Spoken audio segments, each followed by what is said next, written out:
I'm telling myself I should be regular in the masjid. I should not be dealing with my parents this way. I'm not responding. That means that you have to turn yourself off and you have to restart in what mode? In the safe mode. Now what's interesting is that when the computer crashes, the computer is designed, or you could say it's smart enough to recognize that once it crashes, when you restart it, what does it do? It will then kick you back into the screen that says, you recovered from a major error. Do you want to start in safe mode? Now what is safe mode? Safe mode is the computer saying, we're going to shut all the extra activities off. We're going to start you back in the minimal function necessary for the computer to run so that you can begin to perform your diagnostics to recognize what was the problem that crashed the computer to begin with. So in the same way, when a human being begins to recognize that they have crashed, only you can tell yourself that, right?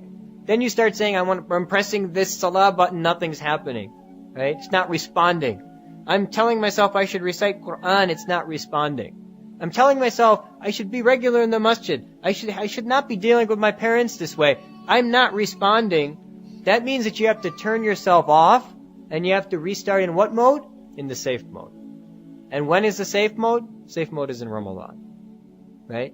That's the proper timing. You can do it anytime outside of Ramadan as well. But the best opportunity to restart yourself in safe mode is in Ramadan. There are people that basically wake up one day in the morning and they say, I'm sick of it. I'm sick of being so unhappy. I'm sick of having to do all this stuff.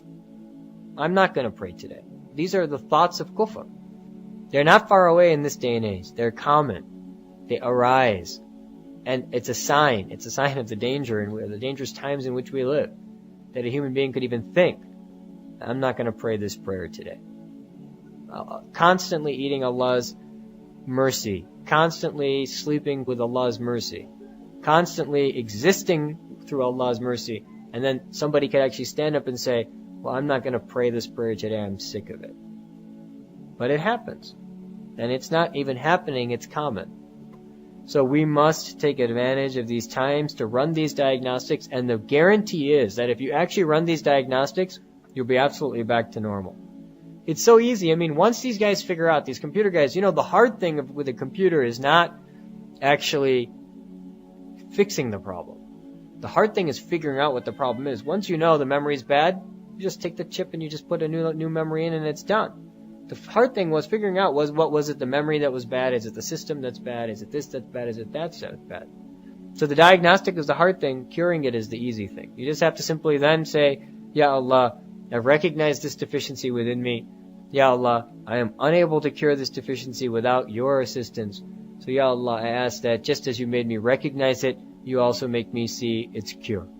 Very simple. Allah subhanahu wa ta'ala is very, very quick to respond in these types of scenarios.